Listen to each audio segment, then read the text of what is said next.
Sembrando conciencia. Germinando el interés por la investigación. Amigos, bienvenidos una vez más a este programa titulado Sembrando Conciencia, el lugar donde germinamos el interés por la investigación desde la Universidad Autónoma Chapingo. Bueno, pues nos damos cita con los investigadores, profesores de esta casa de estudios y así nos vamos enterando y vamos conociendo un poco más acerca de los resultados de sus investigaciones, de sus experimentos, de su trayectoria como investigadores a lo largo de muchos años.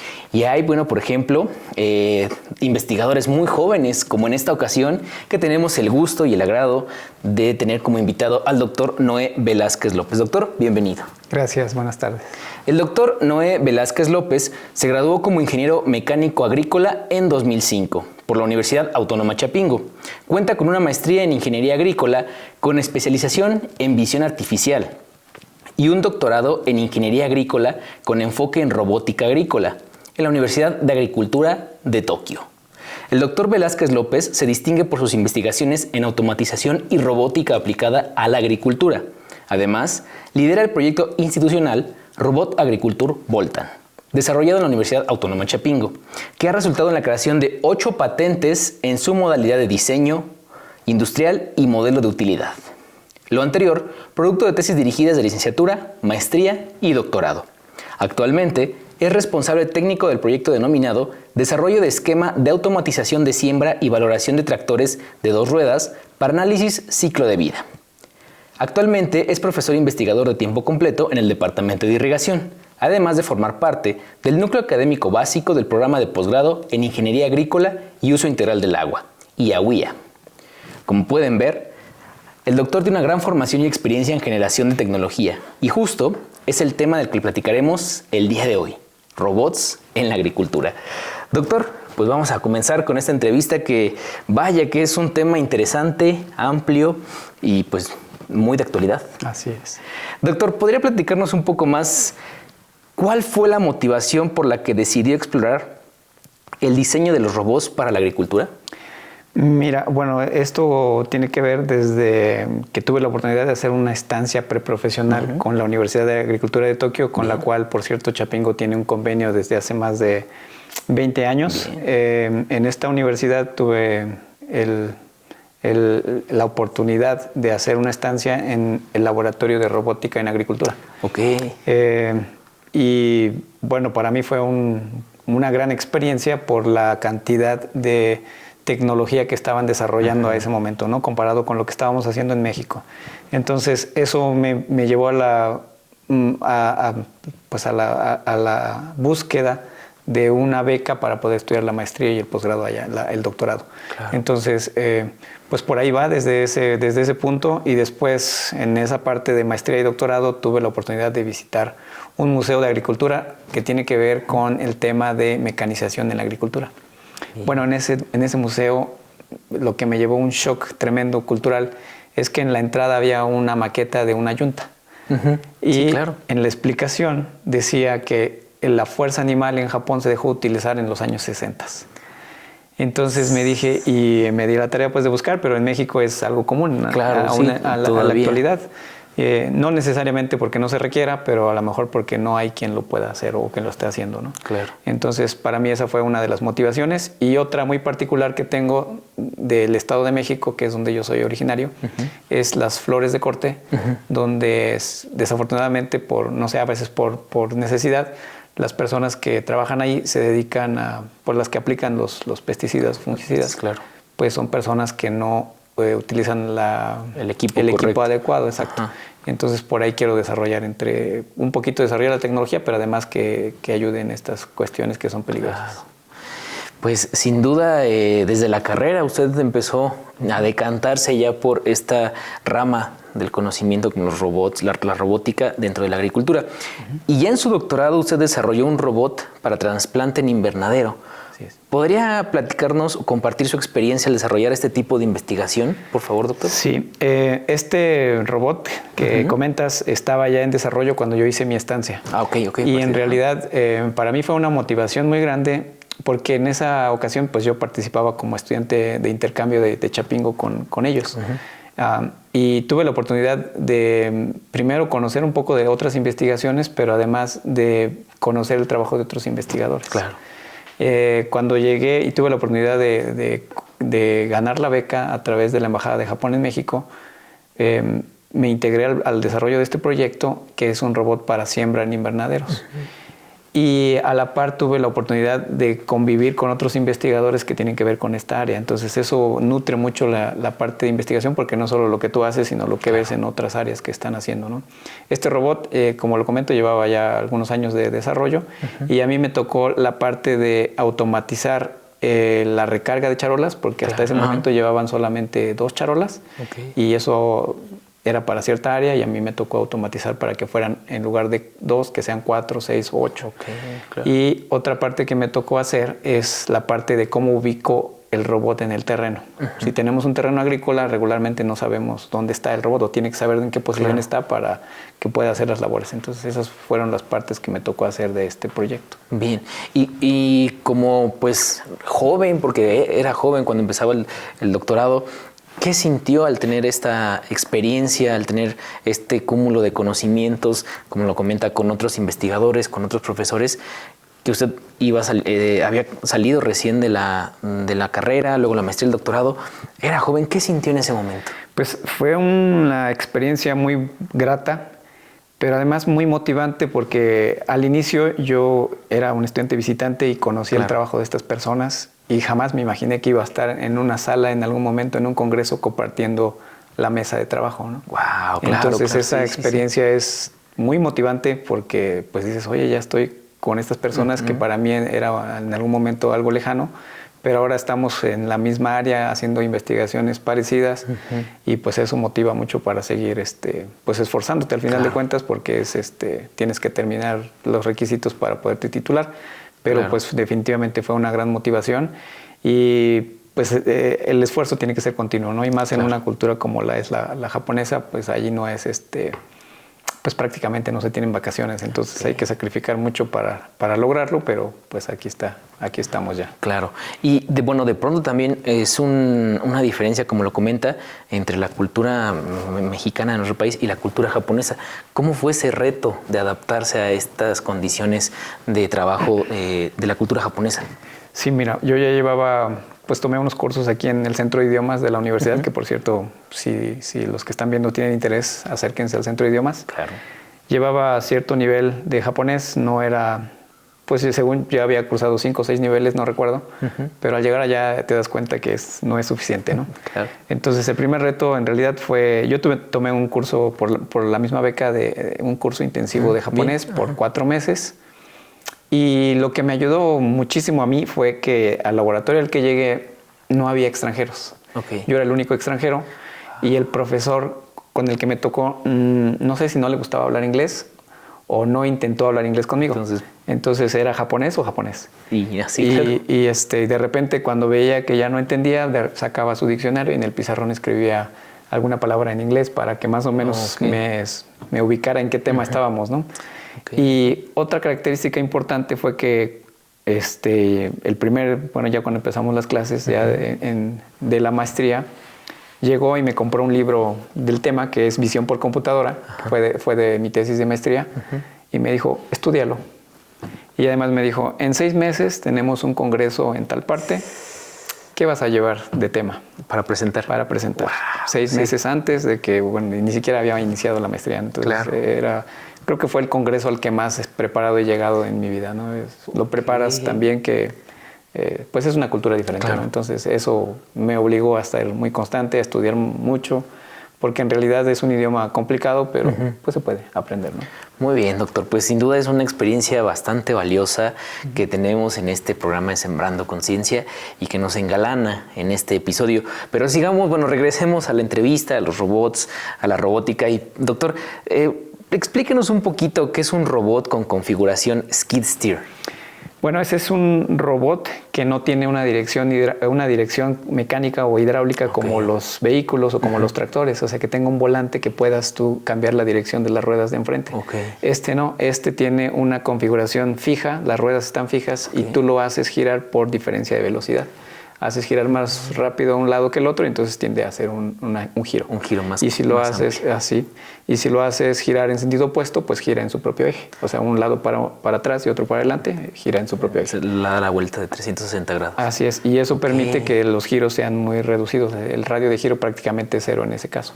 Sí, claro. Entonces solamente lo que mide el robot. Y la ventaja de utilizarlo es que es más fácil controlar un robot de este tipo que uno con dirección. Lleva menos mecanismos y para el control es mucho más fácil, además de que tiene tracción en las 4 ruedas que ayuda para la cuestión agrícola. Podría decirse en cierto caso que también abarata un poco el costo de construcción. Sí, así es. Y adaptándonos a la realidad del campo mexicano, que de pronto son terrenos muy pequeños, en laderas, en lugares de un acceso un poco limitado, pues funciona bastante bien, ¿no? Así es. También pensado para invernaderos, Claro. que a veces no tenemos tanto espacio, estos maniobra. funcionan mejor. Claro, muy bien. Y doctor, ¿por qué es importante que se desarrolle tecnología de este tipo en pro del campo mexicano? En la experiencia que he tenido hasta ahora, pues no es como que sea algo novedoso, tan novedoso, porque en otros países ya existe, ¿no? Claro. Y lo que estamos haciendo aquí, de hecho, fue una de las preguntas que me hicieron en la Embajada de Japón cuando estaba yo concursando para la beca. Ah, bien, ajá. Es, ¿qué beneficio tiene para México que tú te vayas a estudiar a Japón? Okay. Y la respuesta en ese momento yo no la tenía clara, pero después hablando con quien me hizo la entrevista me dijo, pues es el conocimiento. El conocimiento es algo que tú te traes y después lo compartes. Y entonces yo me sigo quedando con el conocimiento, pero se transmite, pues. Alguien más lo gana, ¿no? Entonces, el ir generando tecnología también genera conocimiento. Y conocimiento aquí en México. Porque en otros países ellos tienen su tecnología, pero están desarrollando la tecnología para resolver sus problemas. Claro. Y nadie va a venir acá y decirte, mira, pues resuélvelo así, ¿no? Yo lo hice así. Lo tenemos que hacer nosotros como investigadores y como profesores al final de cuentas. Claro. ¿No? Estamos generando conocimiento adaptado o más bien específico para las necesidades que tenemos. Eso también es algo que he estado tratando de hacer. Todo el conocimiento que estamos produciendo, de inmediato lo estoy introduciendo en las clases que me toca dar. Bien. Entonces generamos conocimiento y se va duplicando, ¿no? Y justamente como comenta, adaptado a las necesidades, porque no es lo mismo, como lo dice, que en otros países generan un conocimiento y vengamos a aplicarlo aquí directamente a México porque difieren mucho, ¿no? Sí, no funciona. De repente las costumbres mismas, la tecnología que se desarrolla, a veces aquí somos un poco más rudos en cuestión de cómo utilizamos las cosas y allá más delicados. Bueno, ese tipo de cosas también influyen en lo que se desarrolla, ¿no? La misma forma en la que tenemos los terrenos, como dices, pues es más accidentado. Entonces tiene que ser algo muy específico para estas condiciones y no lo va a hacer alguien de fuera, ¿no? Al final de cuentas nos corresponde a nosotros. Y qué bueno que desde una universidad como esta, la Universidad Autónoma de Chapingo, en donde, bueno, pues sabemos que la comunidad estudiantil es de prácticamente los 32 estados de la República, que se conoce la variedad de suelos, de climas, de relieves, de necesidades, de características, se esté desarrollando este tipo de tecnología adaptada específicamente a cada una de las regiones de nuestro país, ¿no? En general. Así es.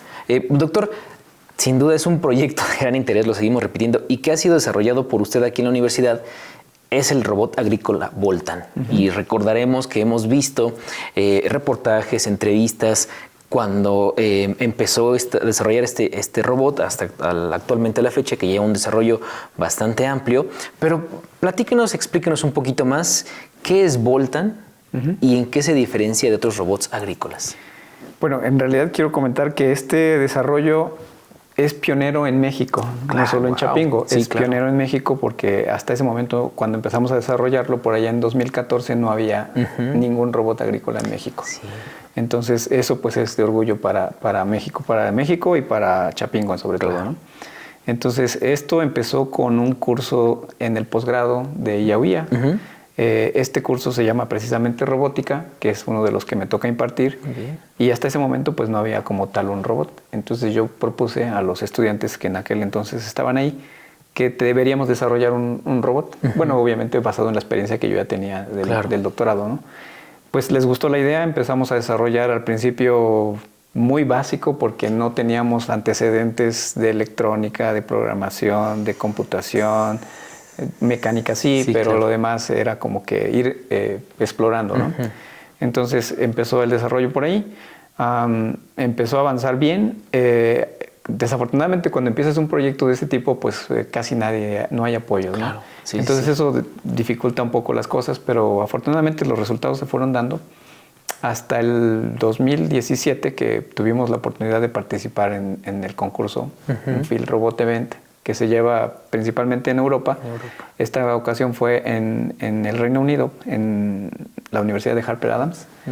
Y fue la primera vez que participamos en este evento y es donde te das cuenta, y los mismos estudiantes, creo que es una experiencia también, como lo comenté en mi caso, muy motivadora, claro, porque te enfrentas a países con mucho más recursos, a lo mejor, con países desarrollados, claro, y te das cuenta que no estamos tan mal. Entonces dices, esto pues es una motivación para todo el mundo, ¿no? En este caso. Totalmente. Y ya nos comenta que uno de los principales retos es el apoyo, pero ¿cuál fue el primer reto que usted enfrentó al desarrollar Volta? Bueno, es que se conoce la teoría. El primer reto y esto lo empezamos a hacer por revisión de lo que hay, no tampoco empezamos como que sin saber nada. Claro, ¿no? sí. Empezamos a revisar y lo que comentabas de por qué el tipo de transmisión que tenemos, ¿no? El de skid steer.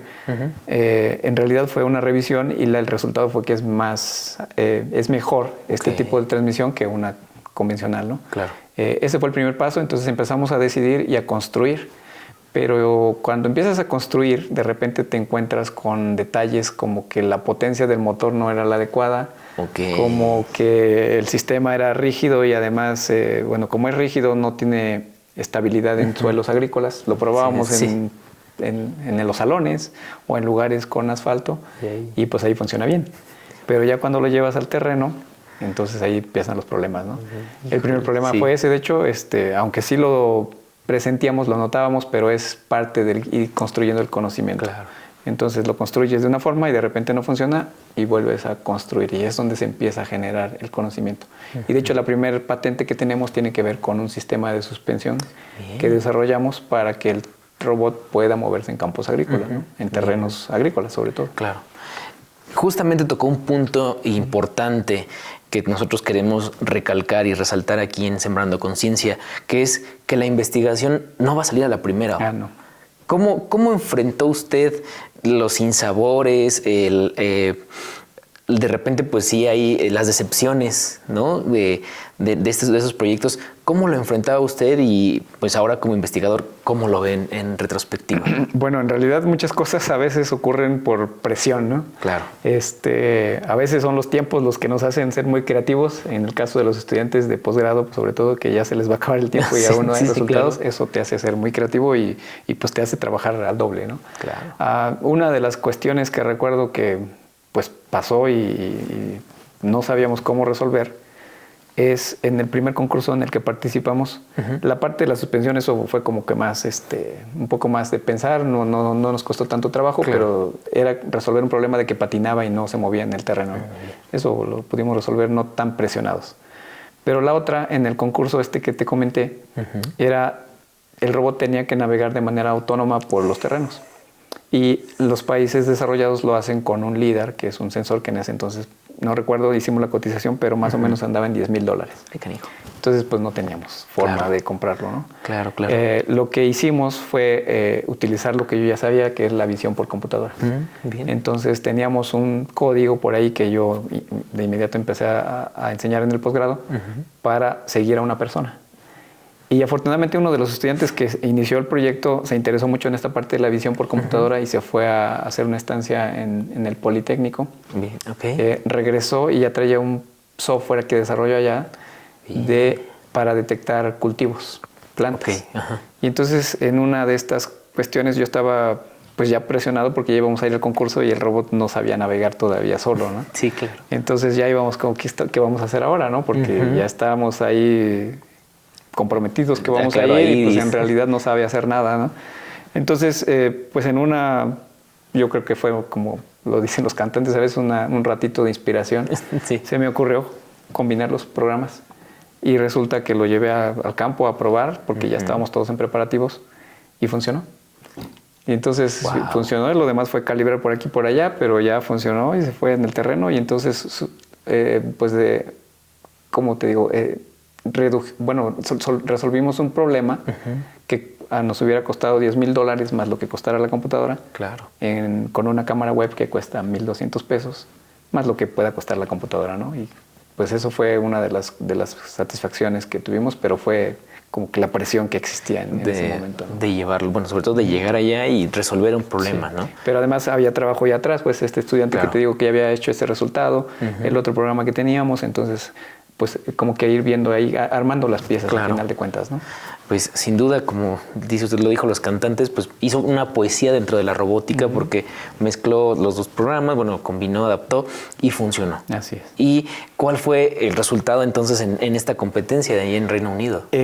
Ahí teníamos otro detalle que ya se lleva un poquito más de trabajo, que es, bueno, una vez que sabe cómo ir en el surco, ahora cómo sabe que ya salió del surco. Ah, sí, claro. Y ese es otro detalle más complicado, al menos aquí en México, porque en las cabeceras siempre tenemos... Este software funciona con detección de color. Entonces lo que detectamos es el color verde. Claro. Pero en las cabeceras en México siempre hay color verde, o sea, hay pasto, o hay árboles, o hay algo, entonces eso no nos permite hacerlo por visión hasta este momento, ¿no? Esperamos que más adelante ya con la inteligencia artificial igual podemos ir por ahí. Ahí sí requerimos el LIDAR. Claro. Entonces en ese momento no teníamos forma de dar vuelta. Pero aún así quedamos, si no mal recuerdo, en algunas tareas, son 4 tareas las que tiene que hacer, pero en algunas quedamos en el 4.º lugar, en el 5.º, recuerdo en algunas, incluso la suspensión, o sea, fue muy motivante ver que otros equipos de otros países venían a ver cómo teníamos la suspensión, cómo habíamos hecho la navegación tan precisa, porque era muy precisa de hecho. Claro. Y no nos fue mal, vamos a decir, ¿no? No, claro que no, sí. Y bueno, también esto es parte de socializar el conocimiento, como lo decía hace un momento, ¿no? Así es. Y para nosotros, además, es una plataforma de aprendizaje, porque es muy abierto el concurso y si uno va con otras universidades, Alemania tiene como 5 equipos, el Reino Unido pues tiene su propio equipo, no recuerdo, Eslovenia, el año pasado fue en Eslovenia, y bueno, son países que han trabajado, Holanda, que llevan años en estos equipos y si tú les preguntas cualquier cosa, ellos son muy abiertos y te comparten, ¿no? Entonces nosotros hemos aprendido mucho de ellos y de estar participando en estos concursos. Regresamos y empezamos a buscar lo que nos dijeron y empezamos inmediatamente a aplicarlo, ¿no? Claro. Entonces eso te sirve para ir creciendo un poquito más rápido, ¿no? Totalmente. Y principalmente, doctor, ¿cuáles son los beneficios que proporciona Voltan para el campo mexicano? Esa es una pregunta excelente porque al parecer luego de repente lo ven y es muy pequeño, ¿no? En realidad no es grande, tendrá que no recuerdo ahorita bien, 70 por 55 centímetros. Está diseñado para que quepa en el surco. Claro. Entonces, la primera tarea pues, es que pueda navegar de manera autónoma por sí solo. Y una vez que puede hacer esto, que ya lo logramos, puede monitorear cultivos, que esto es decir, si estamos sembrando maíz, podemos decir, mira, aquí falta una planta, podemos replantar o contar el número de plantas. Podemos aplicar fertilizante, porque ya puede ir de manera automática e incluso lo puede aplicar en donde dosis. Dosis, incluso puede ser dosis variable, ¿no? Ni siquiera una sola dosis por todo el terreno. Y la otra parte importante también puede hacer control de plagas e enfermedades. Claro. Y bueno, también puede hacer en algún momento, eso es algo que todavía no trabajamos, puede hacer estimación de cosecha. Recientemente estamos trabajando un proyecto para control de maleza con láser. Entonces sí puede ir de manera automática, al mismo tiempo puede tener un sistema de control de maleza, con inteligencia artificial, ¿no? Claro. Pues sin duda estas 4, bueno, las 5 actividades que menciona actualmente, pues han, me imagino, surgido de las necesidades, también de las ideas, del equipo de trabajo, de usted. ¿Y cuál es, bueno, vamos a hacer una retrospectiva. Hace un momento nos comentaba que en el concurso tuvo que hacer 4 tareas básicas. ¿Cuáles eran esas 4 tareas básicas? La primera es navegación básica. Tiene que entrar en donde lo pongan, tiene que entrar y hacer el mayor número de surcos, y salir del surco, dar la vuelta y entrar en el siguiente surco y la mayor distancia o el mayor número de surcos en un tiempo determinado. Claro. Esa es la navegación básica. La navegación avanzada, que es la segunda tarea, es que ellos te decían, a ver, vas a entrar en el primer surco, pero la vuelta la vas a entrar en el tercero. Okay. Entonces tiene que saber contar surcos. No. Y luego dar la vuelta y otra vez te dicen, ahora no vas a dar vuelta a la izquierda, sino a la derecha. Y entonces te dan un mapa y tú lo tienes que programar. Y muy rápido te dicen, aquí está esta es la ruta. La ruta. Claro. La tienes que programar y entonces el robot tiene que seguir esa ruta. Obviamente tiene que saber en dónde está, tiene que contar surcos y pues seguir la parte de navegación. Esa es la segunda tarea. Okay. La tercera tarea, ellos ponían en ese entonces, porque ahorita ya cambió con la misma, como va avanzando la tecnología. Claro. En ese entonces ponían unas pelotitas como de colores, unas rojas y unas azules. Las rojas representaban la maleza y las azules otra cosa, ¿no? Okay. Y el robot tenía que ser capaz de localizar dónde estaban y cuando las localizaba dar una alarma si era maleza o si no era maleza, contar cuántas había y además tener un implemento para mojarlas con agua para saber que era maleza y hacer como que pues era una aplicación de químico. Ajá. Y la cuarta tarea, déjame hacer memoria porque esa ya tiene algunos años. Claro. Quitaban plantas. Quitaban algunas plantas del surco, entonces el surco no estaba completo. Okay. Y esto lo hacían porque el LIDAR detecta puntos a los lados. O sea, es como un radar y detecta puntos. Entonces le quitaban plantas y el robot entraba entonces a la rutina de salida, como si ya hubiera detectado el final del surco y se salía por ahí. Claro. Okay. Ese problema nosotros no lo teníamos porque nuestro sistema de visión lo que ve es el surco completo. De frente. Sí, todo el surco. Entonces, si aquí le quitan plantas, eso no nos afecta. Problema. Bien. Pero pues, lo vimos hasta que estuvimos allá, ¿no? Ya, claro. Y ya funcionaba. Bien, ahora estas 4 tareas de ese concurso, bueno, ya no las comento, ¿cómo las ve a las tareas de ahora que está realizando las 5 que nos comentaba hace un momento? Totalmente pasa, ¿no? A excepción de la que le digas que va, bueno, sí también se ocupa. La que te decían la ruta avanzada, donde te decían que tenía que girar dos surcos y entrar en el tercero, se puede utilizar para cuando tenemos un implemento con aspersor, con aguilón. Entonces, en lugar de llevar un surco, lleva 3 o 4. Y entonces tiene que entrar en el tercero o cuarto, ¿no? A la izquierda o a la derecha. De la aplicación. Así es. Entonces, esas todas se pueden aplicar. De hecho, son muy enfocadas a la navegación autónoma y control de malezas. Bien. Este año ya pusieron inteligencia artificial. Entonces, el robot tenía que ser capaz de detectar si había una persona, si había un animal o otro objeto. Claro. Y si lo encontraba, entonces tenía que regresar por donde vino y buscar otra ruta, ¿no? O sea, sí, creo como un obstáculo. Sí, un obstáculo. Okay. Pero además te tenía que saber qué es. O sea, si estaba una persona, te decía que esta es una persona, ¿no? Sí. Este es un animal, una cabra que pusieron o una gallina. Y había uno que no estaba dentro del algoritmo de entrenamiento. Entonces, en ese caso, tenía que ser objeto desconocido. Entonces, eso es algo que agregaron el año pasado. Wow. Entonces va avanzando. Como va avanzando la tecnología, van poniendo más alta la barda o la tranca, como dicen acá, ¿no? Claro. Y para usted como profesor, dentro de su labor como docente de esta universidad, el desarrollo de ese tipo de robots, ¿cómo ha influido al momento de dar sus clases, de compartir el conocimiento a sus alumnos? ¿Cómo influye el desarrollo de ese tipo de tecnologías? Pues como comenté, nosotros aplicamos lo que vamos aprendiendo. O sea, esta parte del algoritmo que desarrollamos yo ya lo tengo establecido en los cursos en posgrado. Entonces, parte del curso de posgrado es enseñarles lo que ya desarrollamos. Lo estamos aplicando, pues tratando de que se vaya generando nuevo material y pues inmediatamente ir aplicando para que se vaya generando y eso pues da mucha satisfacción porque algunos estudiantes lo toman para sus propios proyectos y obviamente van generando sus propias pues carreras de vida, ¿no? Y sus propios proyectos, ¿no? Entonces a partir de algo, pues si lo quieres llevar hasta el inicio, pues donde yo me fui al posgrado, es algo que va creciendo un poco, ¿no? Totalmente. Y ya, bueno, hablábamos un poco acerca de la inteligencia artificial, que ha empezado a llegar a este tipo de tecnologías. Pero, doctor, de acuerdo a su experiencia, de acuerdo a lo que usted ha visto, ha vivido, lo que ve como profesor, ¿cuál es el futuro de la robótica en la agricultura? Es algo que va a estar. La robótica en la agricultura es algo, yo creo, inevitable.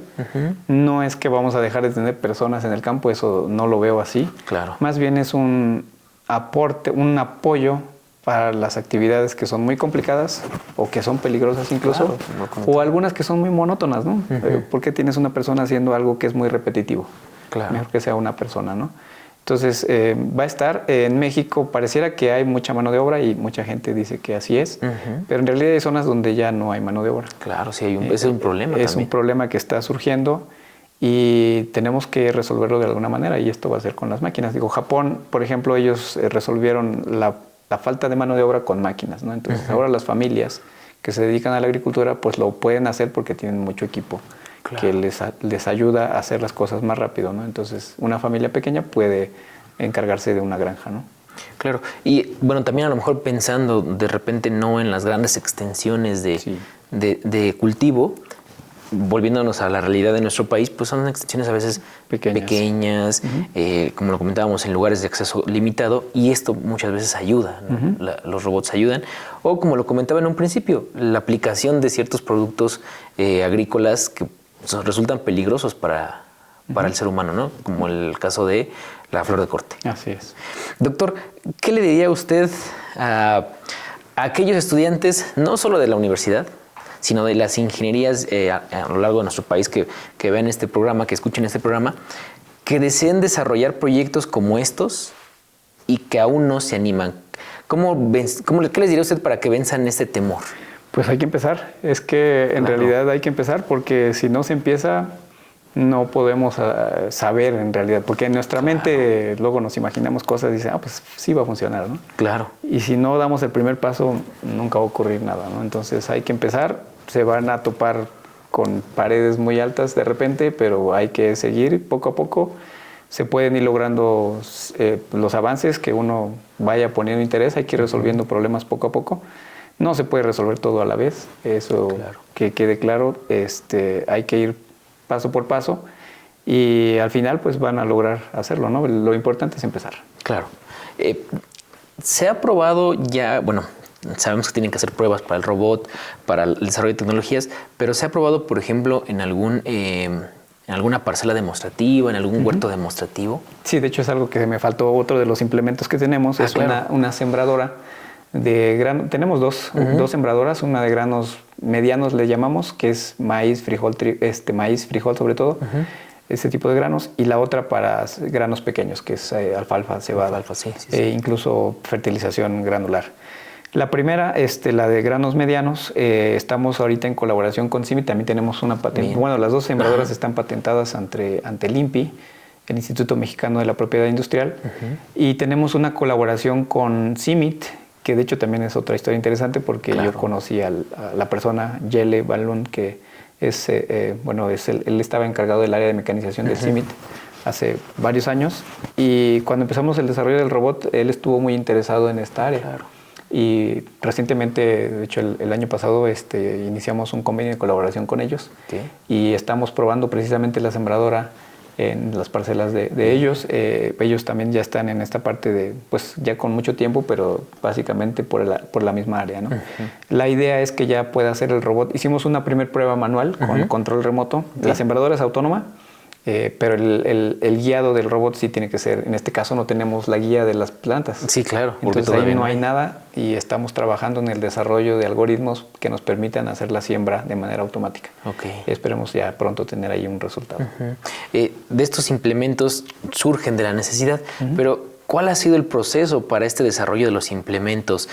¿Cuánto tiempo ha llevado a usted, al equipo de investigación, el desarrollo de estos implementos?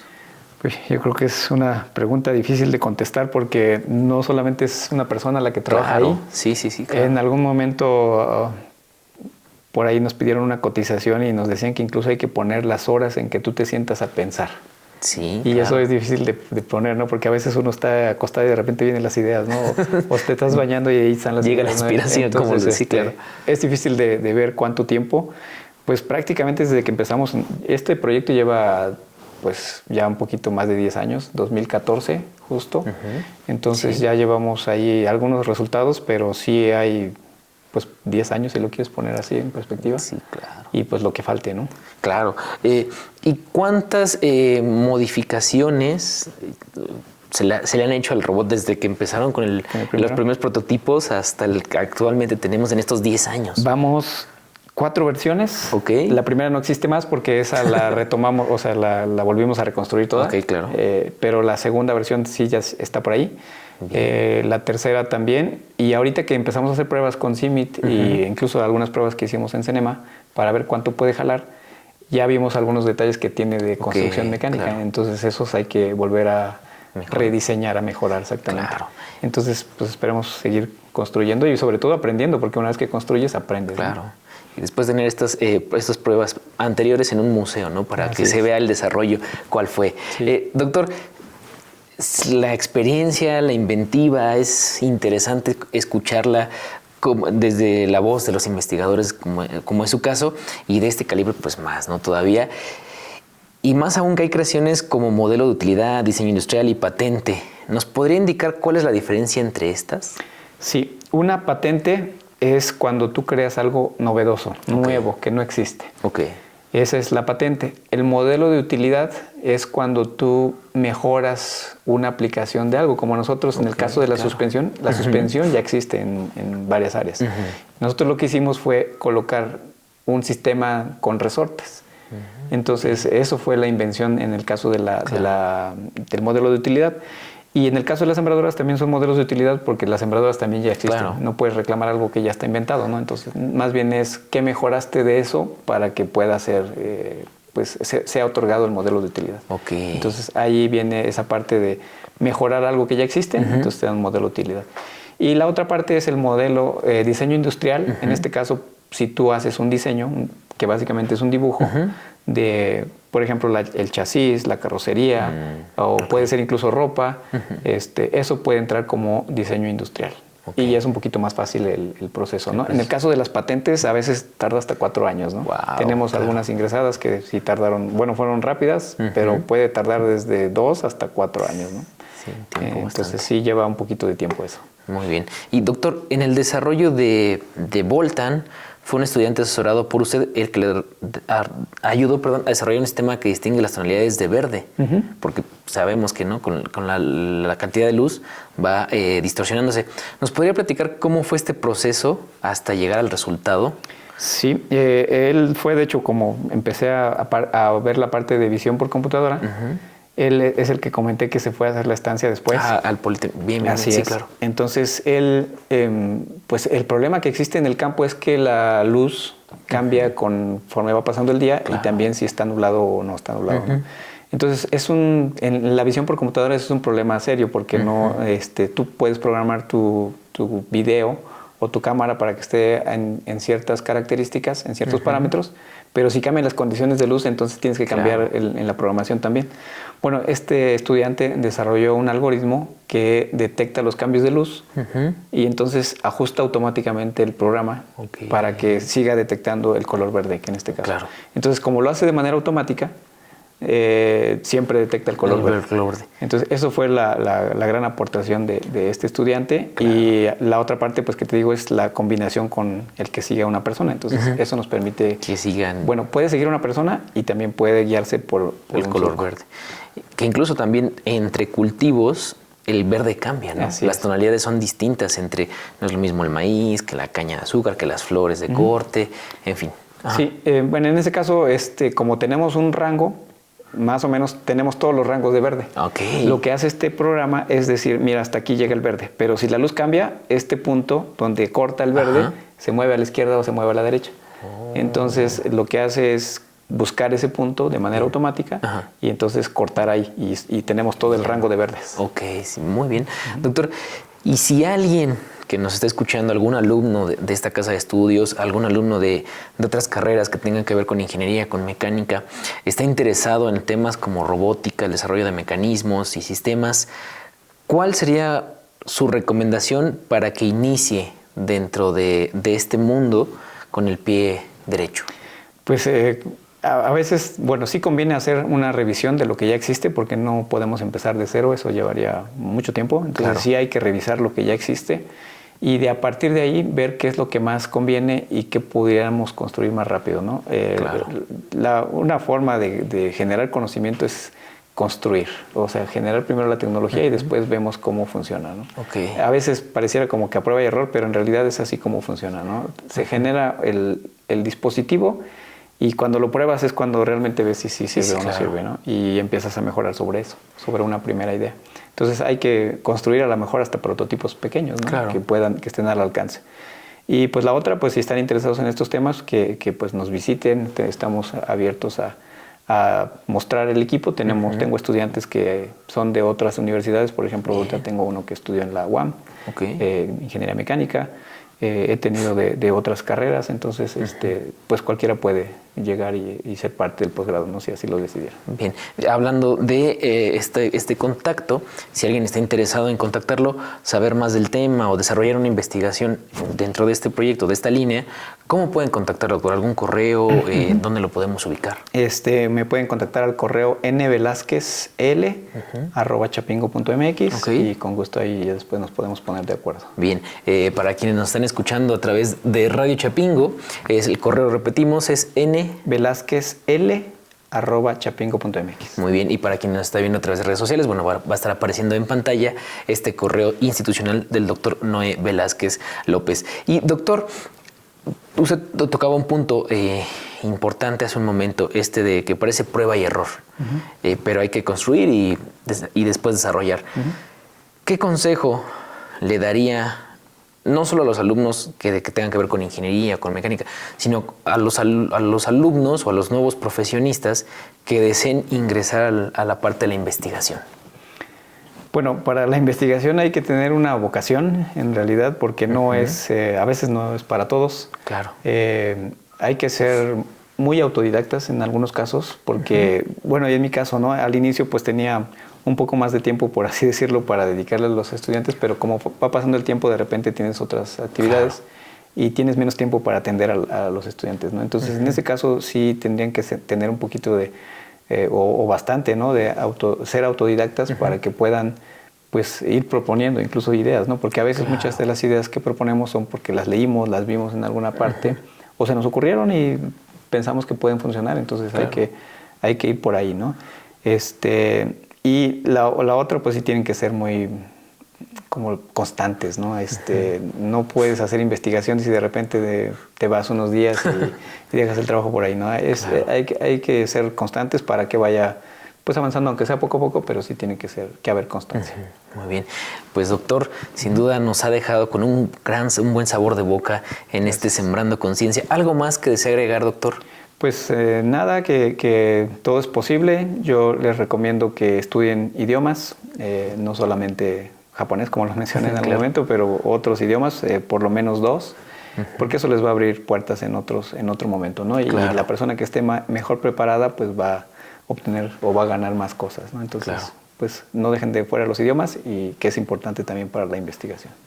Y hablando de idiomas, hablando de estas actividades extracurriculares que muchas veces la Universidad Autónoma Chapingo proporciona a los alumnos, estancias, intercambios, servicios sociales, buscarlos al exterior. ¿Cuál es su punto de vista, doctor? Sí, yo estoy es a favor, pues el servicio social yo creo que sí tiene que ser fuera, pero si tienen la oportunidad de ir y buscar una estancia en el extranjero, para mí personalmente fue una gran experiencia. Y una vez que uno vaya, pues regresar y devolver un poco a lo que da la universidad, ¿no? Compartir lo que aprenden. Eso creo que ayuda muchísimo, ¿no? Totalmente. Pues con este consejo del doctor Noé Velázquez López, nosotros nos despedimos. Doctor, muchísimas gracias por haber aceptado esta invitación. Muchas gracias. Y les recordamos a ustedes que nos pueden escuchar todos los lunes en punto de las 3 de la tarde a través de Radio Chapingo por el 1130 de amplitud modulada, también a través de nuestras redes sociales que en este momento van a estar apareciendo en pantalla, y a través de internet pueden seguir esa transmisión en radio.chapingo.mx. Agradecemos al doctor Noé Velázquez López haber aceptado la entrevista. Agradecemos también al equipo de producción de Sembrando Conciencia, la maestra Paola Izquierdo y la licenciada Erika Maya, nuestros contactos en la Dirección General de Investigación y Posgrado de esta universidad. Por supuesto, agradecemos al Departamento de Radio Chapingo que nos permite realizar estas producciones y llevarle hasta usted lo mejor, lo más selecto, lo más graneado de la investigación en nuestra Universidad Autónoma Chapingo. Y por supuesto, sobre todo agradecemos a la Universidad Autónoma Chapingo que nos brinda las condiciones, el espacio para poder realizar este trabajo y que usted se entere y se lleve de primera mano esta información. Yo soy Luis Jesús Gutiérrez, me despido, nos escuchamos en la siguiente. Sembrando Conciencia es una coproducción de Radio Chapingo y la Dirección General de Investigación y Posgrado de la Universidad Autónoma Chapingo. Sembrando Conciencia. Germinando el interés por la investigación.